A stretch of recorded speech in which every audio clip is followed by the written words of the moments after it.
So let's get started with the case scenario number 13। अगर आपने इसके पहले के केस सिनेरियोज की वीडियोस नहीं देखी तो आप देख सकते हैं, चैनल पे ऑलरेडी अपलोडेड है, ठीक है ना। तो let's get started with the case scenario number 13, ठीक है। This is applicable for the CA inter May 26 and the onwards examinations, ठीक है ना। ठीक है, तो केस पढ़ने से पहले इसलिए क्वेश्चंस पढ़ेंगे जैसे हम हर बारी करते हैं, ठीक है। तो इसके दो ही केस हैं, दो ही क्वेश्चंस हैं इस केस के, ठीक है। On what basis did the registrar direct the Studies LLP to change its name? अच्छा, स्टडीज एलएलपी, चलो एक बार केस देखते हैं स्टडीज एलएलपी क्या है।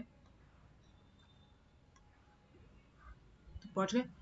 Studies LLP was incorporated on the 15th of April 2024 with the Prem, Pramod, Naveen and Vimal as the partners. Amongst them, Prem and Pramod were designated partners. The LLP was established for the manufacturing and trading of the toys. ठीक है, काम करिए। However, on the 30th of April, an individual named Samudra filed an application with the registrar of the LLPs claiming that he owned a registered trademark. अच्छा, तो उसके पास ना studies masters का registered trademark है। आपने पढ़ा section number 16 of the section number 17 sorry LLP act का, section number 17 LLP act का।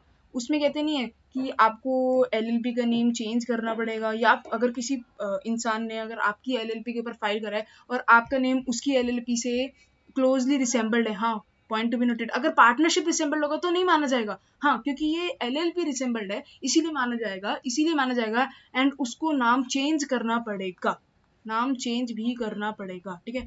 तो देखो, यस चेंज करना पड़ेगा, क्लोजली रिसेंबल्ड है to the registered trademark owned by the another party. क्या ये दोनों आइडेंटिकल है? रजिस्टर्ड ट्रेडमार्क से है, ठीक है। तो यहाँ पे कौन सा सेक्शन एप्लीकेबल हो गया? Section number 17 of the LLP act 2008।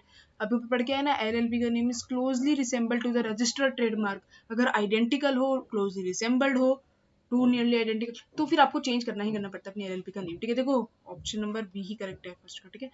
Second question, but if an LLP fails to comply with the registrar directive to change its name, what action should the registrar take? अब registrar क्या करेगा? मतलब LLP मतलब जिस LLP को बोला गया था कि अपना नाम चेंज करो, नहीं करा, तो अब रजिस्ट्रार क्या करेगा?